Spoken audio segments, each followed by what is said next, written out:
Think about Jesus, the beloved Son of God, speaking to you with a fiery love. Daughter, son, loved one, adopted one, adored one, go in peace. It's a beautiful invitation. So what would hold you back? Are you stuck in the past, viewing your life through the rear view mirror? Are you disappointed in yourself, in other people, or even in God? What's keeping you from telling Christ the whole truth?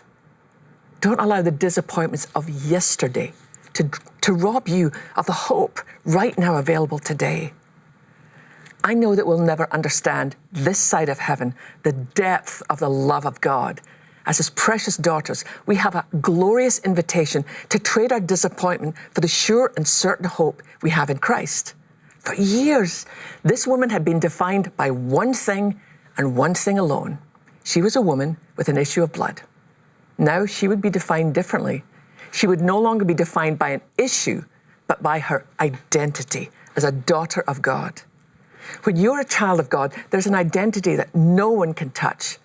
And for every no that you've received in your life, each one is outweighed by Christ's definitive yes on the cross. As Paul wrote to the church in Corinth, outwardly, trust me, we're fading away, but inwardly, we're being renewed day after day after day. He goes on to say, so we do not lose heart. Though our outer self is wasting away, our inner self is being renewed day by day. For this light, momentary affliction is preparing for us an eternal weight of glory beyond all comparison.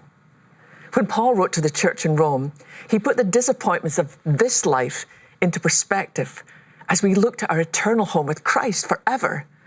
He said this, we can rejoice too when we run into problems and trials, for we know that they help us develop endurance. And endurance develops strength of character. And character strengthens our confident hope of salvation. And this hope will not lead to disappointment. He was very definitive in how he wrote that last statement.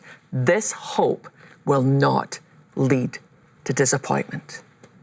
I love a theologian I read. His name is Miroslav Volf, and he writes this.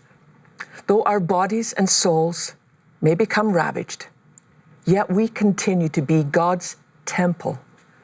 At times a temple in ruins, but sacred space nonetheless. So today, right where you are, in the midst of your disappointment, in the middle of your shattered places, will you let God redeem the ruins and renew your heart? You're a daughter of the King, beloved, no longer defined by your circumstances or labeled, but identified by one thing alone, a daughter, a son of the King.